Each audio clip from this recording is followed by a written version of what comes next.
or so.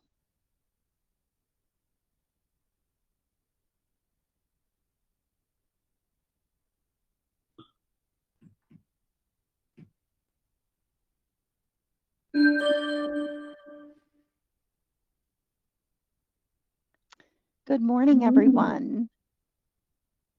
My name is Catherine Barenbrinker. I'm the president and CEO of Symplicity Communications out of Grand Rapids, Michigan, and we're thrilled to have you in our webinar today. We're going to be talking about Replicant and their awesome thinking machine, and really the impact of ChatGPT and LLMs in conversational voice AI. It's really an exciting topic. We're just going to take another minute to let people get logged in. Couple of housekeeping notes. We do have a Q&A and a chat. Feel free to put those questions and any kind of requests that you have in the Q&A. We've got people that will be monitoring that. We really want this to be an interactive engagement. So we'll make sure to ask those questions along the way. Looks like we have our participants starting to log in.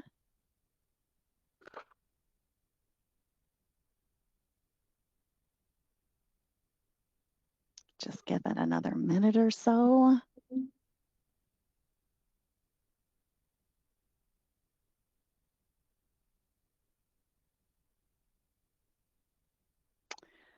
We're going to start with some introductions, let you know who's on the call here leading this webinar. We'll talk just a little bit about Symplicity so you know who Symplicity is. And then we're going to dive into the Replicant demo and webinar. I think you're going to really enjoy some of the stuff that you're going to learn today. All right, it's 10:32, so let's go ahead and get started. I'm going to just do some introductions to keep this pretty efficient. I've got Paul Nagel. He's our Vice President of Customer Experience on the call. We're excited to have him here sharing his information. We've got Doug Seitz, our Marketing Manager, on the call. Rodney Bond is one of our technical advisors out of the Dallas, Texas market. We have Lorraine Osborne, who's a technology advisor out of the Grand Rapids market. And we also have Zach Cooper, who's with Replicant as well. And I'll have Jim and Zach introduce themselves when we get to the Replicant slides. So again, my name is Catherine Barenbrinker. I'm the president and CEO of Symplicity Communications. And Jim, if you'll go to the next slide. I'd like to tell you just a little bit about Symplicity Communications. We are a technology advisor and we focus on helping clients procure technology, expense management, customer experience and automation, which is what you're going to see today.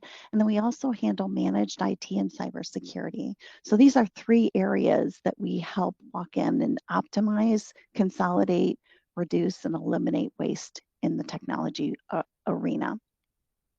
So with that, I'm going to go ahead and get right into the webinar. I want to introduce Jim Tennant and Zach Cooper. They can give a little background on themselves. So Jim, why don't you go ahead and introduce you?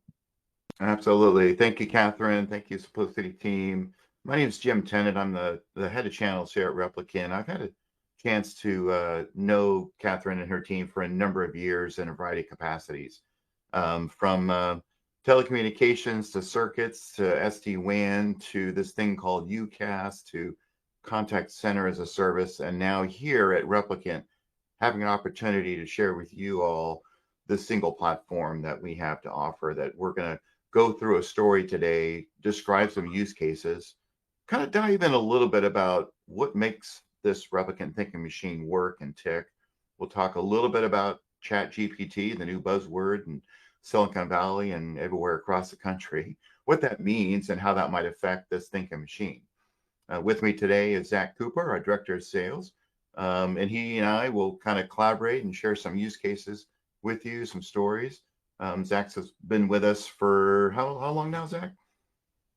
It'll be 3 years, Jim. So I'm the most veteran go-to-market member at Replicant.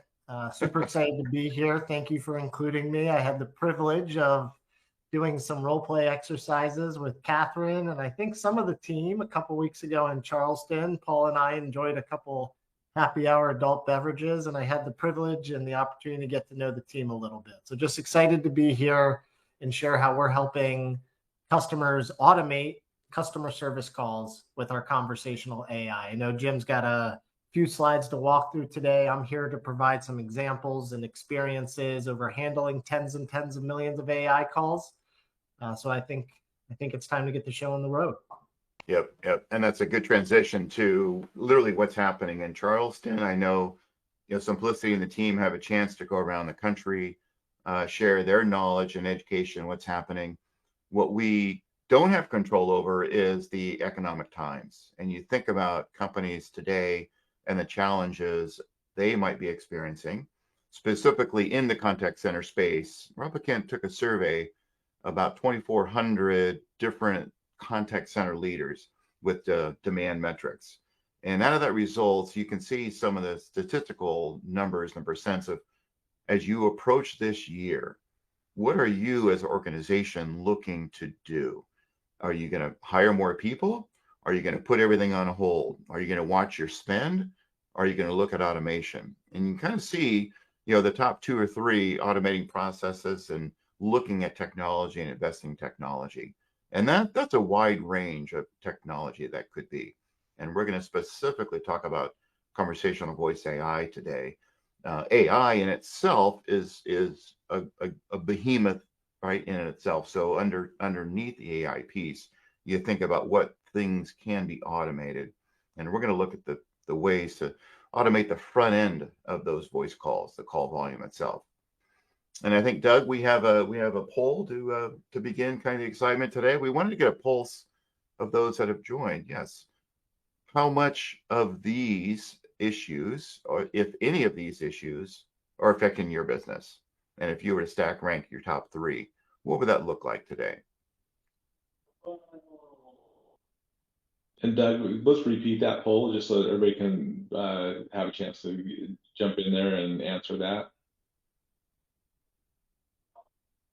Yep, it'll be up. Just 1 second. Jim, I know when we were in Charleston, we were talking a lot about this. We had a 2.5-day customer experience and automation masterclass that Paul and I participated in, and Replicant was one of the providers there. And a lot of these things were being brought to the table of trying to help identify clients of how do you manage this. So these topics are right on point as far as what we heard from different agents all over the country. Mm-hmm. Yeah, it is. And, if you did nothing, right, what's your competition doing? Or how do I automate, right? What's the cost of doing nothing, right? Yeah, that was a big one. Right? I think it was 42%. That was the number. Paul, help me remember that. But 42% of people do nothing for a variety of reasons, but there's a big cost in doing nothing. Right. And that's a safe place, right? That's a safe place. Mm-hmm. We have clients that we talked to several years ago that have come back and said, you told me something a few years ago. I need to look at this more seriously now. I can't find the people. And when I find them, I can't retain them. And so when I train them and try to retain them, I can't control the other issues that are going around the country, right? That might, impact me as an organization. So automation is huge. It is. So we have results, Paul? Yeah, it looks like automation is a big impact for most of the people that are taking the poll so far. And for those of you that have just joined the call, there's a little poll option down at the bottom of the screen, kind of in the middle. If you click on that, it'll bring up the poll so that you can participate in that, and we can get your question or your responses submitted in that as well. Yep. So now we know automation is key, right? Let's talk about what Replicant is providing. Replicant's providing a single pane and a single platform to manage all of your mundane transactional conversations that are coming in. Think of us as the best skilled agent that you have trained with pre-built components that can be deployed in a matter of weeks in your environment. We're going to take a look at some of the layers that we're talking about, but imagine, an elastic solution, right, that can scale up and down to your needs. I'm fortunate, I live in Northern California. As much as people don't know how to drive in Northern California, you add some atmospheric rain to that, and AAAs go berserk on all the people calling in on needing help and servicing. Can't control the weather, and trying to staff agents at ebb and flow to a natural disaster like that is a huge challenge. And keeping your members informed is an ideal example of how a thinking machine is making outbound calls, accepting inbound calls, and then keeping members of AAA informed on where that help's going to be coming in. We provide analytics and deep insights. So it's not just the conversation in itself, it's providing the analytics that organizations can make changes to themselves. So you don't know what you don't know, right? Why are your clients calling in? These analytics and reports that can be filtered and going through. We're going to see a little bit of that today. Provide those insights and intelligence so clients can make decisions on their own. And as I mentioned, it is a consumption model. So when the thinking machine is idle, there's no cost to that. You're paying for what you use as your business has those ebbs and flows and calls and flows. Zach, anything you want to add to that one? No, Jim, I think that was well put. At a high level, everybody, Replicant automates customer service calls. And we can do that over voice, we can do that over chat, or we can do that over SMS. So when you think about contact centers, typically there's a percentage of call volume that's extremely repeatable and transactional. If you think of calling an insurance company, it could be policy servicing. If you think about calling a doctor's office, it could be scheduling an appointment, or consumer services like pest control or lawn care or HVAC. Again, that same theme of scheduling, those mundane tasks that agents are manually handling today that can be automated with conversational AI. Typically, at this point of the conversation, people ask, so are you a virtual assistant? And at a high level, yes, I like to think of it as the next generation where it's conversational. So just think of your own consumer experiences today calling into 1-800 numbers. Perhaps there's a virtual assistant where you have to say the exact right keyword for it to understand and recognize what you're trying to complete. With Replicant, it's conversational. So you don't have to use keywords. You can speak naturally, just like you would to a live agent. And if you talk to our co-founder and CTO, Benjamin Gleitzman, he'll tell you that was his motivation for starting Replicant, to change the way humans have conversations with machines. Yep. And part of that is how the machine is built. So you think about what characteristics, what attributes, what technology is built into that. A lot of buzzwords circle around, but to Zach's point, it's simply the automation piece to resolve those issues. Natural language understanding, natural language processing. We'll take a look at where that resides in our technology stack. The word error rate. All of us have experience calling that 800 number, and you're constantly trying to zero out, or you have to linearly say the word yes or no, or it'll prompt you as a virtual agent to say, hey, Jim, do you want to do this? Sure. I'm sorry, I didn't understand that. Was that a yes or no? We're talking about intentional based, and what sets us apart is it has to be conversational, just as we're talking right now. It has to understand what you're doing, and it has to be able to understand the inference that you're trying to imply. So with a 96% inference rate, we have a very high satisfaction level of customers that aren't waiting to hear that respond. And it's got to be quick. If you're waiting 2-3 seconds for that machine, and we're not trying to hide the fact that it's a machine, you ask it, hey, am I talking to a robot? And it'll have a preference. And yeah, I'm a robot, but I'd rather be called a thinking machine. But it's got to be quick. Right? Long are the days of the typing in the background, the robotic sounds as it does its data dips into the CRM system, right? So we're providing a seamless opportunity for clients like an on process, like a AAA I mentioned, like a DoorDash. You think of on process, Zach, as a supplier management company, challenged by, if you're not familiar with them, we all have different internet at home, and pandemic just pushed that need to have internet at home more conversely. I personally changed from Comcast to Xfinity for a higher speed. I had a Comcast box. I had a router that was sitting in there collecting dust. On Process is a company that outreaches to those consumers to collect that equipment. In fact, that's close to 30+% of their business when they're not collecting that hardware that they can repurpose for somebody else. So they reached out to Replicant and said, hey, guys, does this thinking machine kind of place an outbound call? If I give you a list of consumers, and can you call them to say, hey, Jim, gentle nudge, a reminder, do you still have that box in the corner of your closet? And if I gave you an address, if I gave you a FedEx label, would you be kind enough to go to that store and return that to us? And in fact, increase their return rate by over 12%, increase their outbound calls by over 500%. Now, we talk about doing nothing. They could have hired human agents to make those outbound calls. And how mundane is that for a human to place outbound calls from, collecting hardware, right? So to Zach's point, you think about the mundane, transactional, how can I improve my business and how can I automate some of those services? And the consumers saw that as a need, and that little nudge increased their business triple-fold.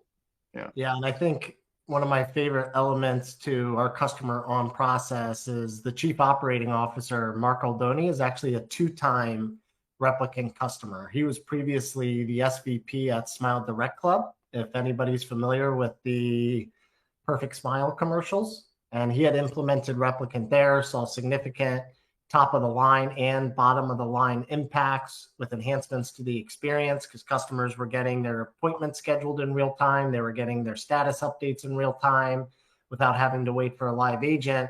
That he knew Replicant was a mission critical technology that he could bring to on process to help them grow their market and grow their business.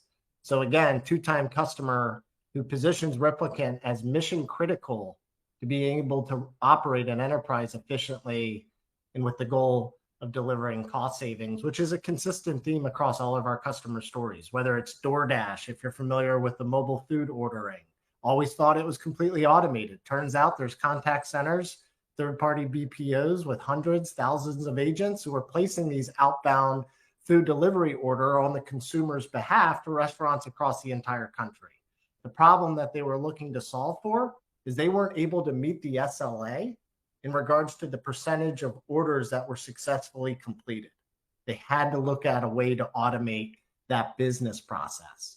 So leveraging Replicant, we're placing roughly 12 million outbound food delivery orders across countries, across restaurants across the entire country. So just think of a restaurant environment when you call into your local pizza shop or your local Chinese food restaurant. There's background noises, there's interruptions, there's accents, there's dialects. Replicant was able to outperform their agents in regards to the percentage of completed orders where they're no longer at risk of ever missing their SLA.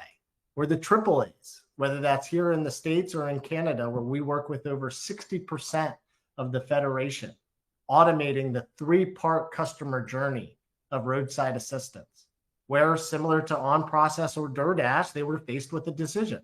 We either need to increase our human capital, we need to increase our labor, we need to increase our contact center staff, or we have to look at where we can automate, because we can't staff for capacity and we're providing both a negative experience to our members who are waiting roadside and to our agents who are just burnt out and we're dealing with high turnover. So they implemented Replicant, where again, we're automating that 3-part customer journey. When you have a flat tire at home or on the side of the road, you call your AAA. Replicant's Thinking Machine, again, thinking of it as a conversational virtual agent, answers that call in less than 1 second, authenticates you as a member of AAA, captures what your vehicle make, model, and year is, geolocates you so we know the exact pickup address, and then completes the call, creating a case to then call the different tow provider to schedule, dispatch the tow truck, where we can call up to 10, 20, 50 different tow providers until that tow truck is scheduled. And then once that tow truck is scheduled, it creates another case inside their internal system to then call the member back, as Jim was referring to earlier with the San Francisco flooding, to keep them informed for where that tow truck is en route. We are automating an end-to-end business process over the phone for over 60% of the AAAs. Hey, Zach, those are awesome use cases. Really appreciate you sharing those. We've got a really good question that just popped up in the chat section. It's asked, this is Lou S. that's asking, do you guys use ChatGPT for your system, or is it a program similar to ChatGPT? Yeah, great question. And it's a conversation we're having every day in the market. As Paul and Catherine know, I was very vocal about it in Charleston that ChatGPT has put conversational AI, which is the technology Replicant has built, on the desk of every executive in the world. ChatGPT, not to get too technical for everybody, is what's referred to as a generative AI model, which means the artificial intelligence is generating a response to a question based off of this large language model, which provides an infinite supply of data to generate that response off of. Replicant is a retrieval AI model, which means we will only generate responses based off of the data that we retrieve from our customers' internal systems. So it's trained in a business process, not a generic response like ChatGPT. So that's the difference between ChatGPT, which is a generative AI model, and a Replicant, which is a retrieval AI model. We are trained to retrieve the responses that we're trained on answering questions to. Now, how is Replicant going to be integrating the innovation of a ChatGPT into our proprietary technology? We are absolutely doing this, and I'm excited to share that we're already doing this live on the phone with customers today, where we can actually leverage a large language model for a more complex type of conversational turn. Take vehicle, make, model, and year with the AAA example. In today's world, the way Replicant facilitates that task of collecting the vehicle, make, model, and year is we do it in a sequence of events. Okay, will you please now tell me your vehicle make? Will you now please tell me your model? Will you now tell me the year? It's a structured sequence of events to complete that task. By integrating a large language model like a ChatGPT, we can then handle that complex turn in a one-sentence task. Will you please tell me your vehicle, make, model, and year? Yeah, I'm driving a Toyota. It's a Corolla, and I think it's a 1992. Wait, no, it's a 1993. Got it. You're driving a Toyota Corolla 1993. So it's a much more seamless, efficient customer experience. But that's really what makes Replicant special, is with our single platform, not to get too technical, we have the ability to integrate these best of breed AI technologies into a single conversation, which is really the art combined with the science of conversational AI, the art of designing conversations, and how to put a conversation with a robot like the thinking machine live on the phone so it provides an unbelievable experience. Any questions on that? I'm sure that was a lot to digest. We're going to get into the recipe, if you will, the cake of the layers, right? But what Zach's describing, this single layer of the thinking machine, whether it be voice, SMS, or chat, resides in front of or part of the client's existing system. So the use case that Zach was describing, something I love about Replicant is we're agnostic to the client's tech stack, right? So in the case of DoorDash or in Process, how do we augment what they currently had? Now, it's not rip and replace model at all. This is let me figure out where your pain points are. Let's figure out where your challenges are, and then let's really think about what we want this thinking machine to be trained to do. You load up the scripts. To Jack's point, you're training it on what to say in a very conversational way, right? And then where do we put this? In front of the IVR, as part of the IVR? In often cases, it does become a replacement for an IVR because of the success model that it's had in answering those multiple intent questions, right? It talks to your current contact center. We'll show you a slide on that, how it integrates with your existing contact center if you have one. But when you think about a 24/7, we call it the single layer, there has to be intelligence behind the scenes. And the experience everyone talks about when they interact with the thinking machine is a voice, chat, or SMS. And that's this piece here, the big disk. Below that is the customization layer. Zach talked about the use cases of on process, the AAAs, the DoorDashes. Every client's use case will be a little different. Okay, so this is the customization where Replicant sets themselves apart, where we're having these millions of calls. Now, below what the customer has and below all these layers, you've got intelligence layer, you've got GPT in the language layer as we convert and transcribe different languages. You have your GPT in the customer service layer. And of course, the foundation layer and the compliance piece is key. But these multi-layers together, right, are what separate Replicant from the other AIs. Okay, multiple layers as we continue to invest in augmenting and advancements and new technology, but these layers will continue to be the foundation and what the license that every client will have. And the customization and deployment piece and the conversations we're having are all variety here for each use case that might be a little bit different, right? In your scheduling and where's my order? And hey, I have roadside service here, or an inbound or outbound use case for all of these examples. Yeah. Hey, Jim, I think one important point on that as well, right?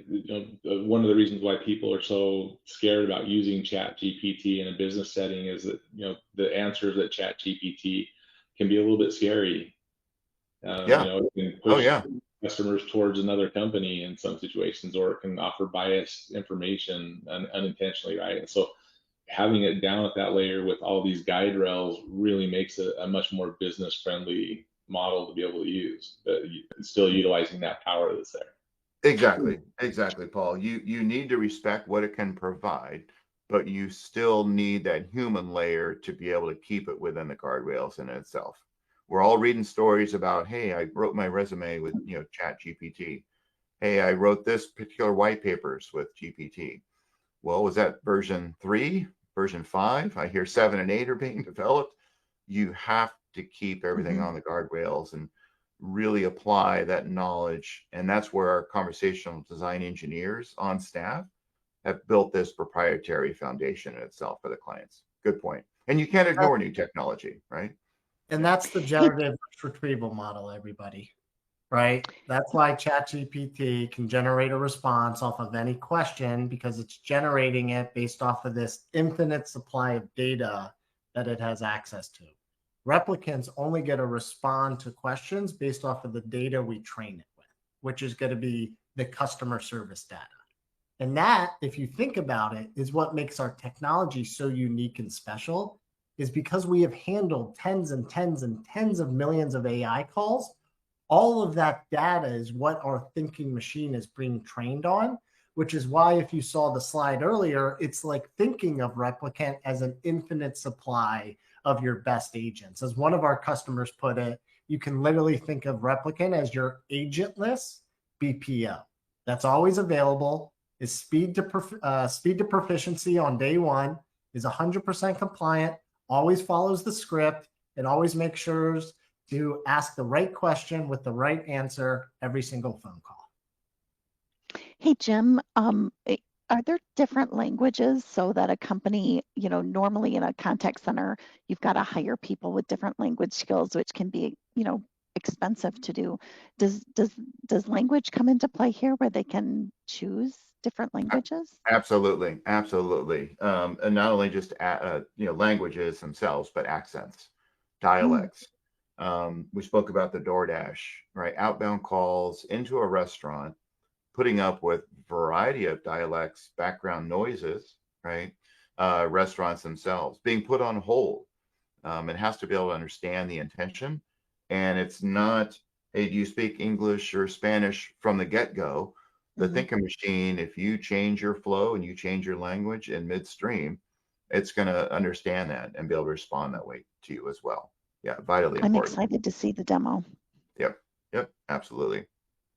All right, do we have a poll? I can't remember. Do we have a poll right here about where you see your volume, where you see your inbound or outbound activity? We got one teed up for everybody.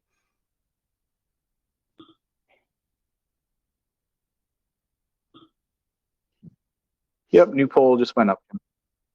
Awesome. Awesome. Yeah, so feel free to let us know your thoughts on, whether you have and you're thinking about your own specific use case. Could be an inbound. It could be an outbound. It could be an outbound with a potential script. There could be some challenges you're facing today that you're thinking about now that you know the complexity and the augmentation, if you will, of this being agnostic. And this is where this plays really nicely with other people that Catherine and team here sell. So whether you have a premise system, a cloud solution, whether you have a contact center solution or not, Replicant can be on the outside or part of your contact center solution itself. So in this simple flow diagram here, inbound call comes in, it's recognized by the thinking machine, it authenticates the user. Hey, Jim, based on the number, is this Jim in Walnut Creek, California? Yep, sure is. Let me multi-factor authenticate you, confirm an address, confirm your last four, confirm by zip. We'll do that in the demo, confirming by zip code.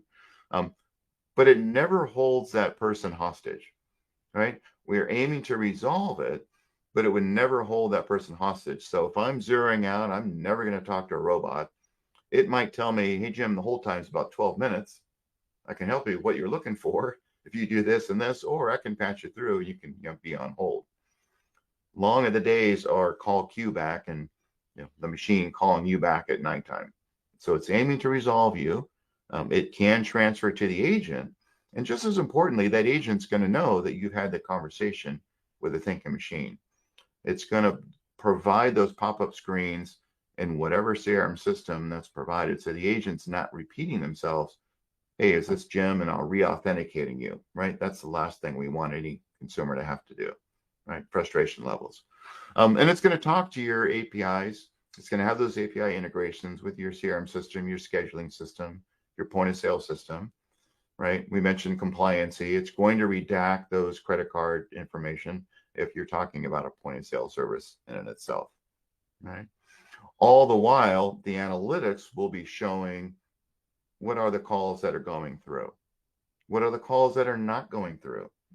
Or the people that are getting hung up, stuck? Is there an abandon rate?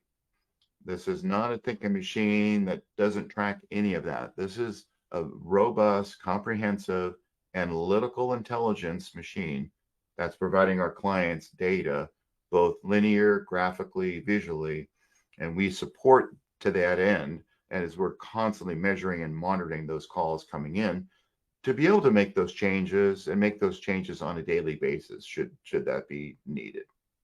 All right. Any questions, Paul, that are coming in from the queue? Yeah, so here's a really good one from Daniel Satsu. How do you account for the use cases where there's very limited internal data stored? How do you account for where there's very limited data stored? Yeah. So first and foremost, every conversation has multiple potential issues and intents. So we're going to capture all of that. And we're going to look for those high call volume type of needs for that. And it's going to capture any one of those intents that's coming through. I was wondering if you could just provide a little more detail on the example.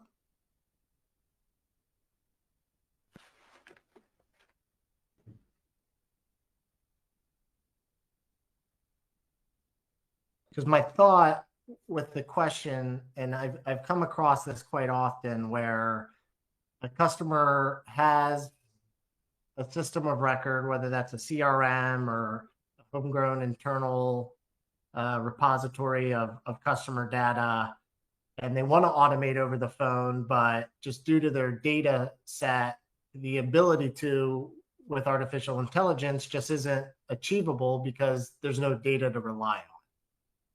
I actually get really excited when I hear that because there's a value add of using the artificial intelligence for intake.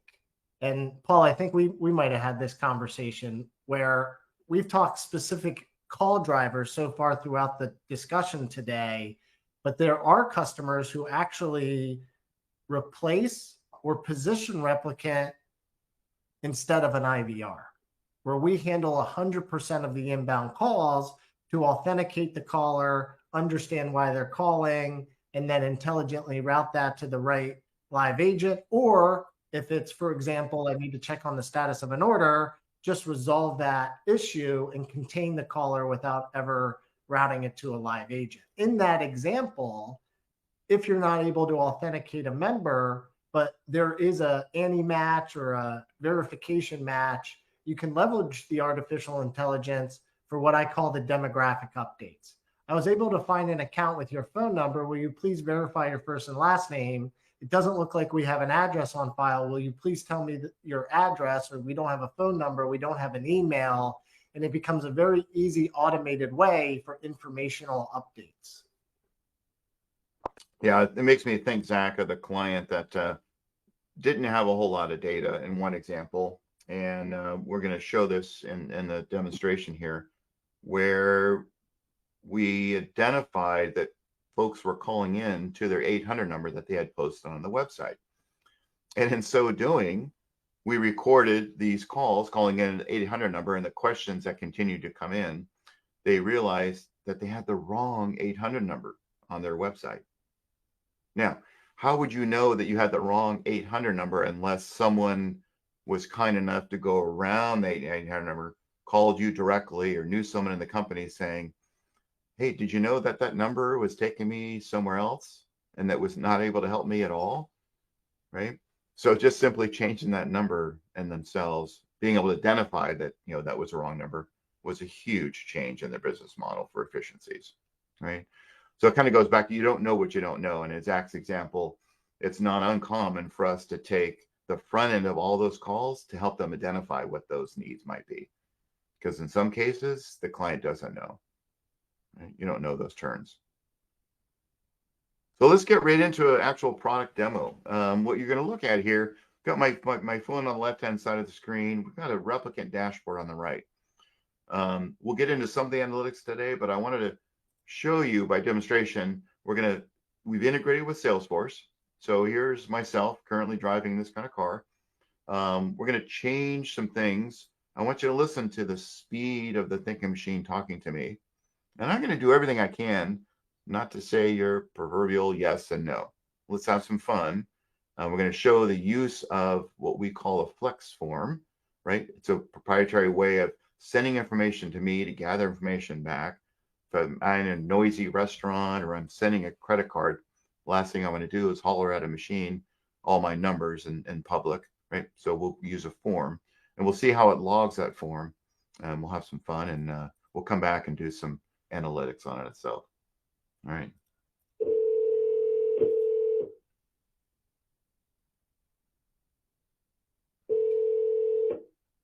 Hello. Thank you for calling Countryside. I'm a thinking machine on a recorded line for quality purposes. For security, please state or enter the zip code on file. Yeah, my zip's 94598.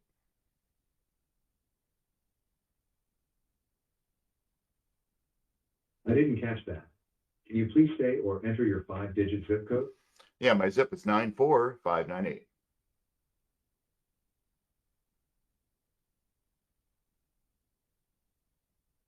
Perfect. How could I help you today? You know what? I bought a new car over the weekend. I need to add that car to my policy and get a proof of insurance.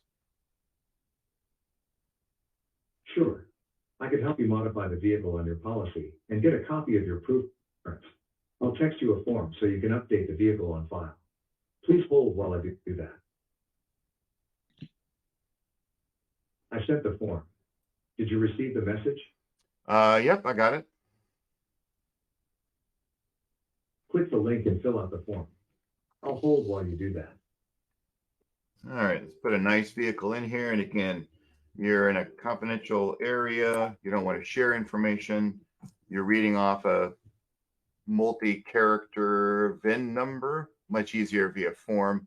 This can obviously be customized to the client.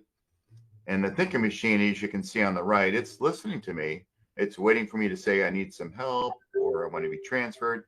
But for demo, we'll submit it and see if it picks up what I'm submitting here. All right, thanks for submitting the form. I've added your 2022 Audi A7 to your account. Now, let's get a copy of your proof of insurance. Can I text your proof of insurance to the number you're calling from? Sure, that'd be great. Please give me a moment while I send you the text. Okay, I sent you a link to insurance. Did you receive the message? Can you hang on a second? Let me look for it. Okay, I'll hold. Let me know when you're back. All right, I'm back. Okay, I sent you a link to your proof of insurance. Did you receive the message? Yep, got the message. Is there anything else I can help you with? No, that's it today. Before you go, on a scale of 1 to 5 with 5 being the best, how would you rate your experience today? Oh, you made it fast and easy. I'll give you a 5. Thanks for the feedback and for calling Countryside. Have a great day. Goodbye.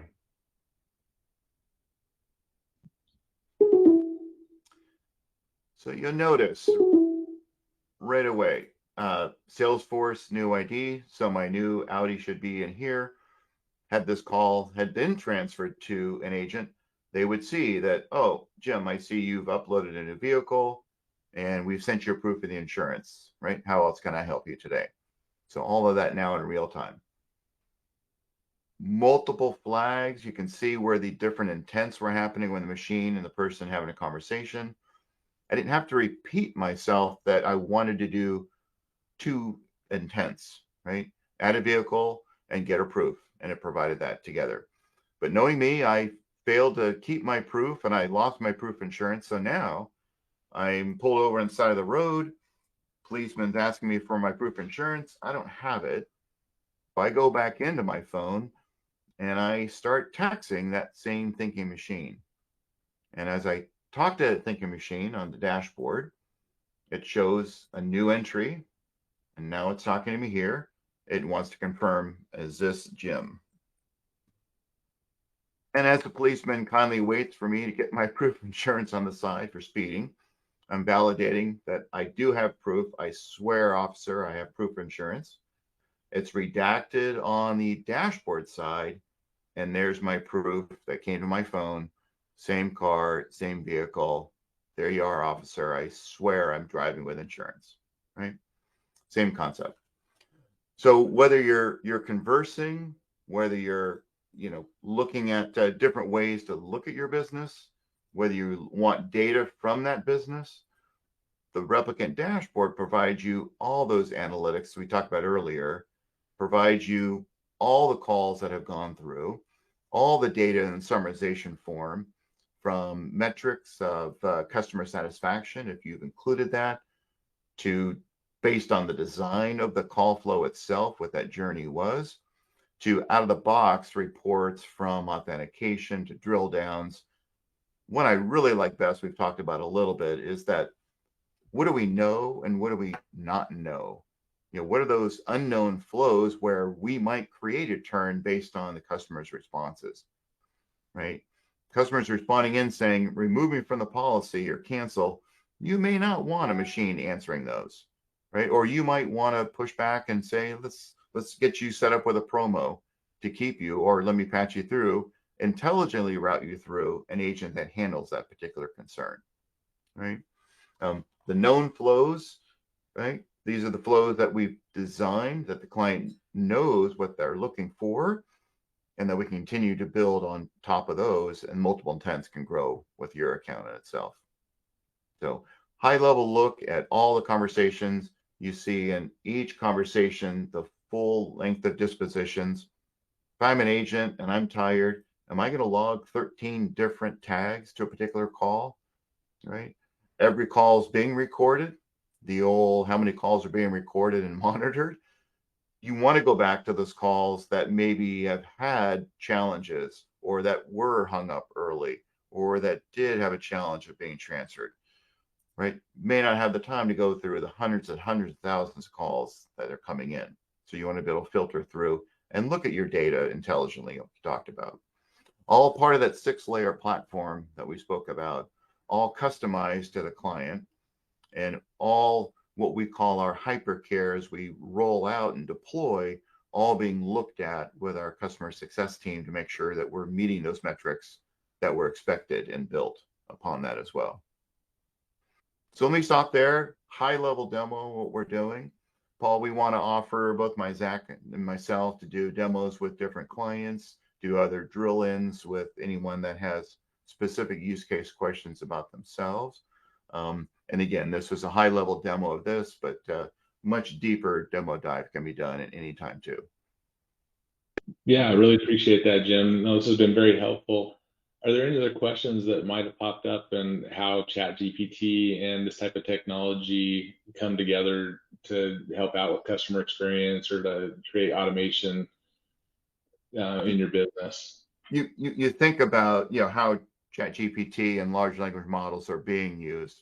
People want to know how those are being ingested into the system and how those are helping accelerate deployment of any thinking machine. And what we just witnessed here in this demo of a minute and a half 5 years ago was probably 10,000 lines of code. With the augmentation of GPT, that's probably maybe 1,500 lines of code. So you can imagine the speed in which the advancements in technology and the opportunities to accelerate. Catherine talked about languages earlier. You transcribe from English to French. You throw some ChatGPT in there from a natural language user perspective, and now it's going to pick up the nuances of various accents within French in itself in a much more robust and much accelerated pace. So large Jim, language models will continue to grow as we continue to ingest those into the system, for sure. So Daniel's question of they don't have a lot of data, just from day one when you start this, it just starts collecting it and letting you develop that data.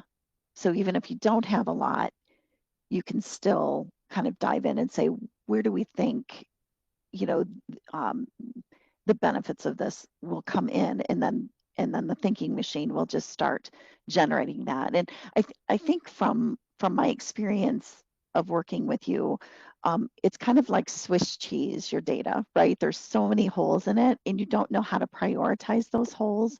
But that's Exactly. really the bottom line of that this Replicant product does, is it helps you see all of those holes, prioritize so that you can begin to address those things and make decisions based on data. I think we see it a lot with technology design, that people feel like they need to do something. I feel like I need to upgrade this, but you need to start making those decisions based on data, and it's pulling these platforms together and kind of the thinking machine tapping into these different areas that really show you that single pane of glass like you talked about, to help you optimize it. We talk a lot about optimizing at Symplicity, and it really is optimizing so that you can make your technology a revenue producer.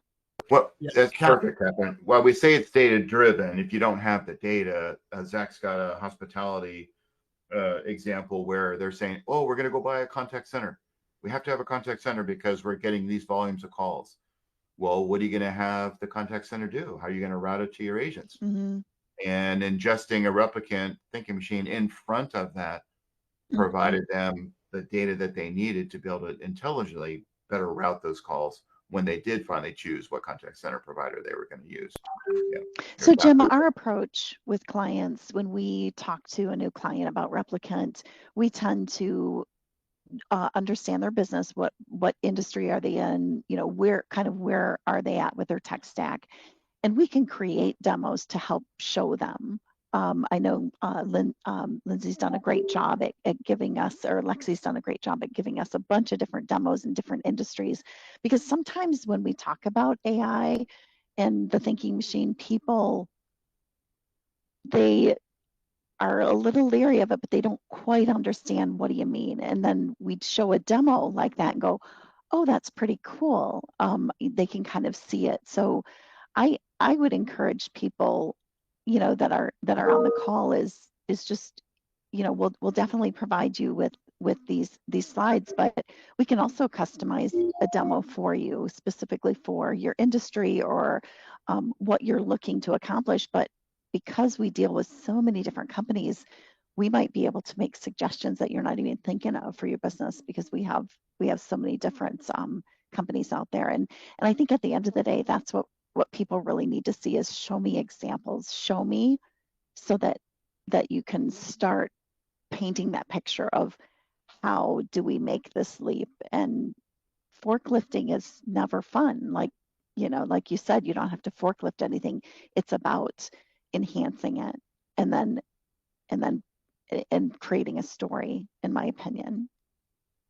And Catherine, some of what you said leads really good right into our last poll that we have out there. So everybody that's on, we do have one last poll if you want to click on that and participate in it, and we can share those poll results when we send all this information out as well. Mm-hmm.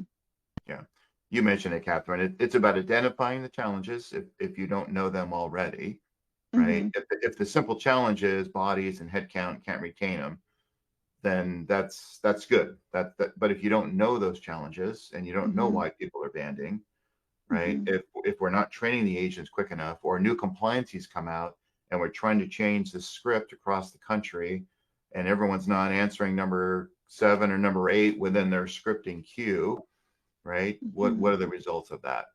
So it could be small little nuances that are driving business change for that, and Mm-hmm. having analytics, having the data to drive that, or gathering that data to be able to make those decisions is what automation is all about.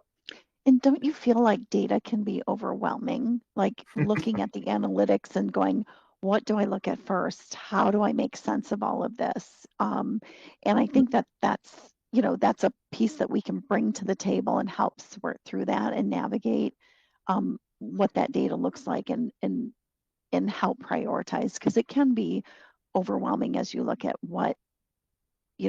what's identified and what you're trying to solve for. And that's, Paul on our team, has had, many years of, contact center background. So he can really bring a lot to the table, because you have to, I see some of the answers on the poll, harmful answers or promoting the competition. You got to set up your system to work for you and in conjunction.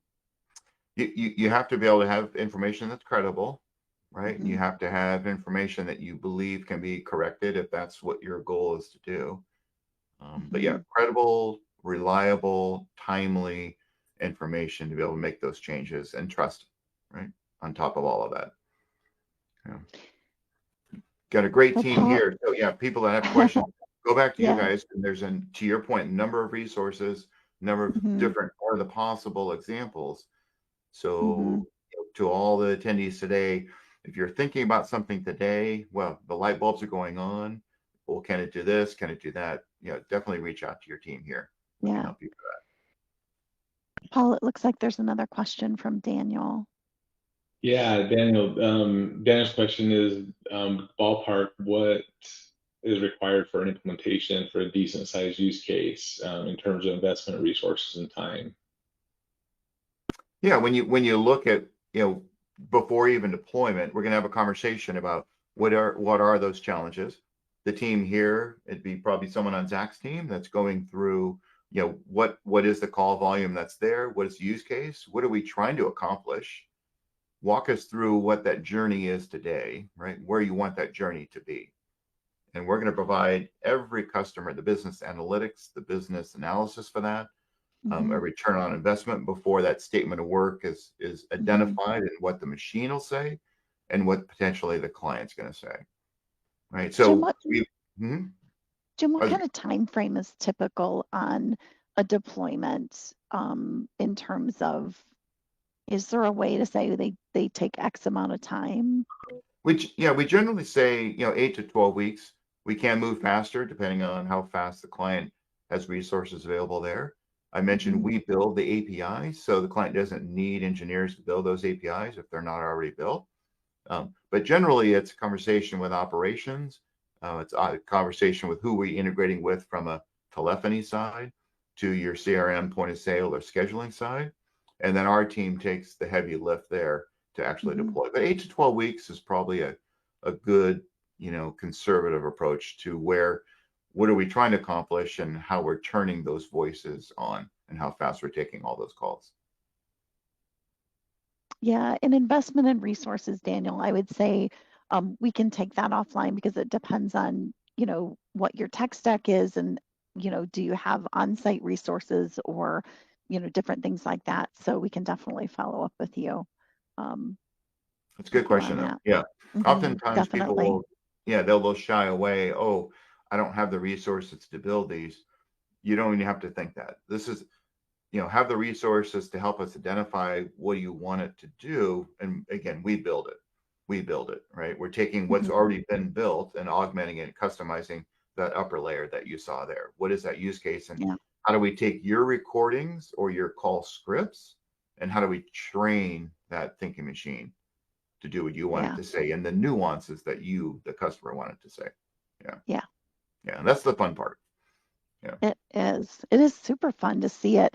I mean, I've seen a number of these demos with Replicant, and it's always cool. I always love it when you ask the question, "Are you a robot?" and it responds, "No, I prefer to be called a thinking machine." And I just think that's, it's just kind of fun, having fun with technology. But the reality It is. is it doesn't feel. It feels so much more natural, and we've all experienced a lot of automated, when you call it 100 numbers, all the various types of you know AI that you're talking to, but this one to me feels like you can use slang much more It's and that more it gets human-like. you more human, and you can tell it multiple things and it doesn't forget it. It checks it off the list, and now let me do this next thing you asked for. And so We I had feel, we had one client, Catherine, that said, hey, instead of the CSAT, forget the numbers. Can you just have the machine say, hey, Jim, based on this conversation today, would you call me back and, talk to a robot? And over 85% of the people responded with, you know what? I got in and got out. I didn't have to labor on about the weather, the sports, whatever. You gave me my information. So yes, absolutely. I'd call you back. Yeah. So Jim, the statistic out there is 81% of us want to self-service. And this is what self-service means, is I want to be able to call, I want to check on whatever interaction with that company, whether it's checking on, a bank or checking on an order, something that I've ordered. 81% of the people that want to self-serve, but when they are ready to talk to someone, they want to be able to say, give me an agent without all the hassle. Right. So, what we're tending to see is that you have to meet your customers where they want to be. And so that's why we're seeing this big push to how can we, whether you call it caller enablement or deflection, you really want to meet those customers where they want to be. Yep. So I know we're wrapping up. We've got about 2 minutes left on the webinar. So if there's any final questions, don't hesitate to toss them into the Q&A. But I really want to thank, Jim and Zach for showing us, the replicant demo. Technology is complex, but this team can really make it simple because we know that clients need to figure out, between the talent crisis of having a lot of turnover, especially in call centers, we need to be able to bring this technology in that's affordable and that can really enhance your business. It really is about how can you sell more of your products and meet your clients and keep that customer satisfaction up. So that's what we're trying to do every day here at Symplicity. So we'd love to talk to you about how we can tailor a demo for your needs and really kind of, take this for a test drive for you. So I would recommend your Lorraine is going to be following up with you guys to see if there's an interest. But we really appreciate you joining the webinar, and thank you, Paul and Rodney and Doug for and Lo for setting up the webinar and getting the invites out there. Yes, Thank thank you, you. Simplicity team. Yeah, appreciate everyone's Yeah. help. All And right. Pastor Paul, I'll just leave the audience with this in regards to the custom demonstration. I'm more than happy to meet with anybody for 30, 45 minutes and conduct a call study together. Just need a list of your top call drivers, and we can have a conversation over what could be automated, what the impacts of that would be. You know, we've talked a lot about voice automation, but we've also talked a lot about the upstream and downstream impacts of automating the customer service call. So there's a significant amount of value in the business process automation of what our technology can do. If you just think of the AAA example, by being able to schedule a tow request in 30, 40, an hour faster than a live agent, you can dispatch more tow trucks. So there's business process automation value as well. Perfect. Thank you so much. You guys have a great day. Have a great day. Cheers. Thanks so much. Bye-bye.